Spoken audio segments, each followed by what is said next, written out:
Well, we were just talking about Paul Millsap, and I asked, is it inevitable? And what do you know? They were listening to us, apparently, because according to reports, looks like 3 years, $90 million for him to join Jokic and Jamal Murray and an exciting young group, Gary Harris and others with the Nuggets. We'll have our analysis on this and breakdown, but let's go right to our Hall of Famer, David Aldridge. So, DA, we were talking about the final dance partner. Where are we now, and what got this done for Paul Millsap in Denver?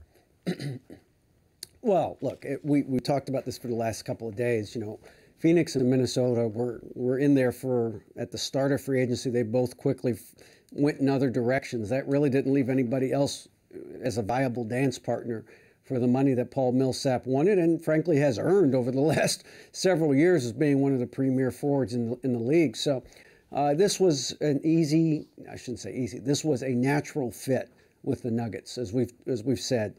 He just will be perfect playing off of Jokic up front. He faces the basket. You can post him. He passes. He defends. He stretches the floor. This just creates all kinds of opportunities and room for their ball handlers and their guards. It's just, they're going to be a much, much improved team with Paul Millsap on their squad next year. And this was a team that barely missed out on the playoffs last year. So in the West, it is going to be an absolute, wow, dogfight from minute one. Really 1 through almost 12 in the Western Conference. I mean, there's not going to be a night off anywhere in the West with all the moves that have been made already. DA, are you surprised that Millsap only gets 3 years? And then if I can kind of add to that, if he's only getting 3 years, are you surprised that Atlanta doesn't give at least more than that, give 100, 110? It seems like a deal they could have afforded, right? Well, they could have afforded it, but they said I think very frankly and openly that they weren't going to give him the max. And really, if you're Paul Millsap, the only reason you'd stay in Atlanta is to get the max. I mean, that is not a championship caliber contending team. Not to say that Denver is, but Denver's going to pay you more, you know, $30 million a year is more than Atlanta is going to feel comfortable paying you. So there really wasn't, there's no reason for Atlanta to do it. I think they're in rebuild mode. It's clear that they have a new GM now and they want to go in a new direction and build a team around Dennis Schroeder, and that's okay. That's a plan. From their standpoint, I don't think you know, it's not throwing good money after bad, but it's not going to get you anywhere by throwing a lot of money at Paul Millsap. DA, appreciate it. Hang tight by the phone. The next name I mentioned to you, they'll sign within 30 seconds, so hang tight. Stu, let me ask you kind of same question. We knew Kyle Lowry, the 3-year deal made sense, right? Because they didn't want to give him at his age a 5-year deal, and Kyle Lowry wanted the annual value to be higher. That was a match. Are you surprised that with the player Millsap is, at his age, he doesn't get more than 3 years?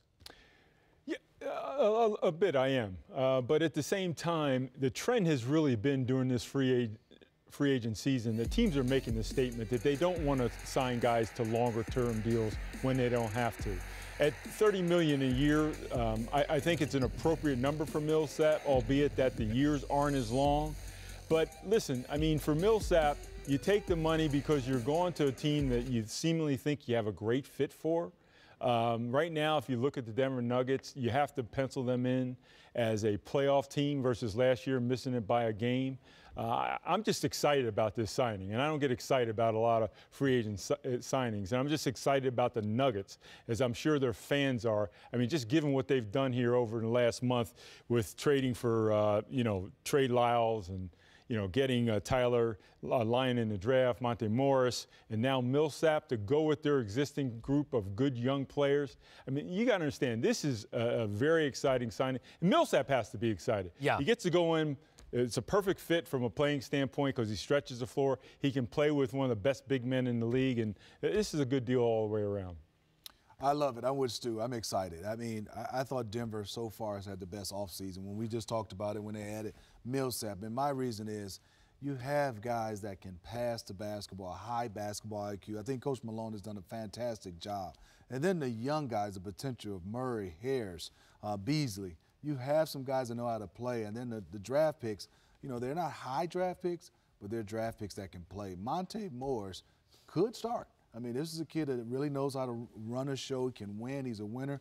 And Tyler Lydon is one of those guys that can play the stretch four. He can play a little bit of five, knows how to play. This is a high basketball IQ team that can defend, shoot, and pass, and unselfish. As we go to our capologist, Eric Pincus, also, they've got some options, right? They've got different things. Where are we with Gallo possibilities? And how about, look, some of the contracts that they can move off of their roster? Well, that's the key. If they want to keep Gallinari at this point, they got to move. They got to move someone, right? They got to open up space. They've got guys like Wilson Chandler, Will Barton, Kenneth Fareed, Darrell Arthur. I mean, there are players that might have value. Certainly Wilson Chandler, I think. They can hold on to Miles Plumlee and also get Millsap, so that doesn't hurt that. But it does get in the way of Gallinari. So they have a little bit of creativity ahead of them if they want to make that happen. And that's up to Gallinari, of course. He's got interest. I know with the Clippers, they don't have cap room, but there are teams around there happy to get a nice stretch four. But, man, this Nuggets team with Gallinari back, that's pretty special. Find a way to make a move. There are teams like, for instance, the Hawks, right? They got some money to spend now, right? You can make a deal. They've got so many youthful considerations, draft assets. The Nuggets can make some plays here, set themselves up for some, maybe not 8. Start thinking about, let's get to 7, let's get to 6. Let's see if we can get up into home court advantage territory in the playoffs. Something I love just to that point as we close out here is teams aren't afraid. They know the Warriors. We ended the season, look, we all know what Golden State's going to be, right?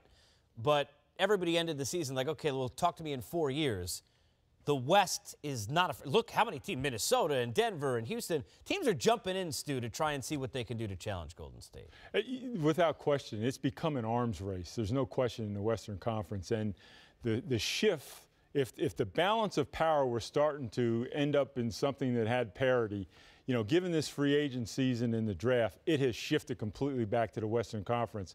And that's just put more pressure on teams to act and react. I'm of the mind, though, that I don't think that you can build your team to try and match what the Golden State Warriors are. You've got to try to come up with a different angle in terms of how you play that maybe is counterintuitive to matching what the Golden State Warriors do and try to beat them a different way.